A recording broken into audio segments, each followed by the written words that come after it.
보아라, 너에게서 한 아들이 태어날 것인데 그는 평안을 누리는 사람이 될 것이다. 내가 사방에 있는 그의 모든 적으로부터 평안을 누리도록 해주겠다. 그러므로 그의 이름을 솔로몬이라 지어라. 그가 사는 날 동안 내가 이스라엘에 평화와 안정을 줄 것이다. 그가 내 이름을 위하여 성전을 건축할 것이다.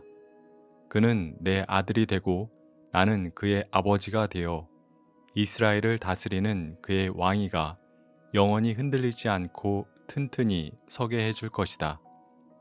역대지상 22장 9절과 10절 말씀 두 절을 더 봅니다. 주 당신들의 하나님께서 당신들과 함께 계셔서 당신들에게 사방으로 평화를 주시지 않았습니까? 그리고 이 땅 주민을 나에게 넘겨주어 이 땅 사람들을 주님과 그의 백성 앞에 굴복시키셨습니다. 이제 당신들은 마음과 정성을 다하여 주 당신들의 하나님을 찾고 일어나서 주 하나님의 성전을 건축하십시오. 그래서 주님의 언약궤와 하나님의 거룩한 기구들을 옮겨와서 주님의 이름을 위하여 건축한 성전에 들여놓도록 하십시오.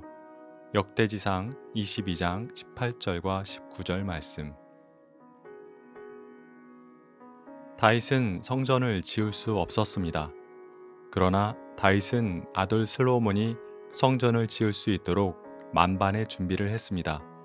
성전 지을 토지를 구입했고 석공들을 불러 모았으며 못과 문 꺽쇠를 만들 철을 준비했습니다. 그리고 레바논으로부터 백향목을 수입해 왔습니다.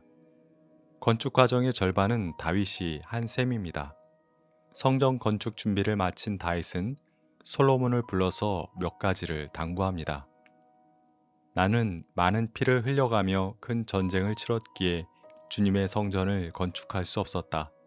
그러나 너 솔로몬은 평화를 누리며 하나님의 이름을 위해 성전을 건축하라. 부디 주님께서 너에게 지혜와 판단력을 주셔서 네가 주 하나님의 율법을 지키며 이스라엘을 잘 다스릴 수 있도록 해주시기를 바란다. 강하고 굳건하여라. 두려워하지 말고 겁내지 말아라. 전쟁 중 많은 피를 흘렸기에 다윗은 거룩한 성전을 지을 수 없었습니다. 그러나 어찌 보면 다윗은 언제나 전쟁을 치러야 했기에 성전 지을 겨를이 없었던 것일 수도 있습니다. 그에 반해 아들 솔로몬은 그 험난했던 시절이 지나고 평화와 안정의 시절을 맞아 성전을 지을 수 있었습니다. 아버지 다윗이 아들 솔로몬에게 성전 건축을 부탁하며 당부의 말을 해주는 장면은 감동적입니다. 그런데 이 내용은 사무엘서에는 나오지 않고 역대기에만 나옵니다. 역대기는 바벨론 포로기를 마치고 고향 땅 예루살렘에 돌아온 귀한 자들을 위한 선포된 말씀입니다. 이미 솔로몬의 성전은 70년 전 바벨론의 공격으로 무너졌습니다. 귀한 자들은 다시 성전을 세워야 했습니다. 성전을 다시 세울 때쯤 기록된 성경이 바로 역대기와 에스라기와 느헤미야기입니다. 험난했던 포로기를 마치고 마침내 돌아온 약속의 땅에서 귀한 자들은 무너진 성전터를 정비하고 다시 성전의 기초부터 쌓았습니다. 에스라기 3장을 보면 성전의 기초를 다시 쌓는 장면이 나옵니다. 성전의 기초가 놓인 것을 보고 일부는 기뻐 즐거이 노래했지만 옛 성전을 기억하고 있던 원로들은 크게 통곡했습니다. 그 성전의 이름은 수룹바벨 성전이었습니다. 수룹바벨은 다윗 가문의 사람이었습니다. 역대지상 22장에서 다윗이 아들 솔로몬에게 하고 있는 당부는 기실 수룹바벨에게 하고 있는 당부이기도 했던 것입니다.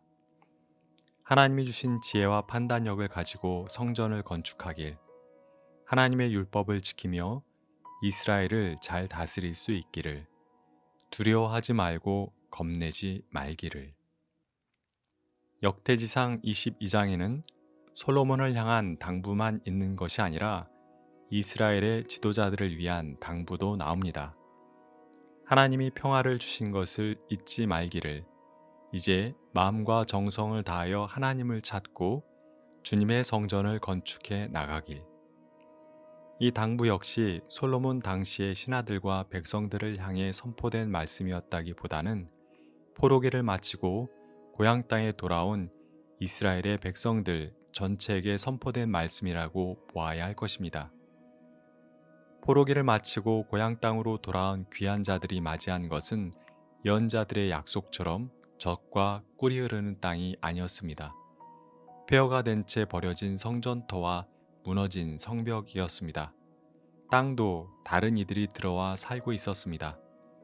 귀한 자들은 먼저 예루살렘에 모여 옛 성전터 위에 제단을 쌓고 주님께 번제를 드렸습니다.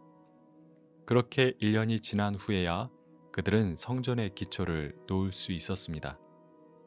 그들은 당연히 약 400여 년 전 성전 지을 준비를 하던 다윗 왕과 성전을 지었던 솔로몬을 떠올렸을 것입니다.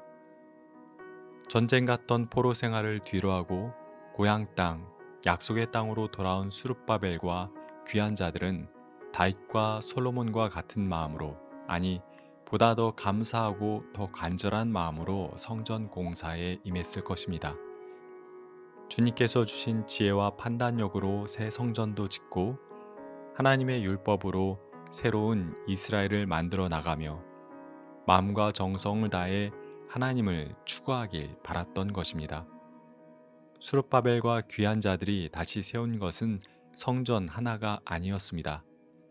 자신들의 과오로 무너졌던 하나님과의 언약, 하나님의 백성됨까지 다시 세웠던 것입니다. 건축을 하시는 분께 이런 이야기를 들은 적이 있습니다. 무너진 건물을 다시 세우는 것은 아예 맨 땅에 새로운 건물을 세우는 것보다 어렵다.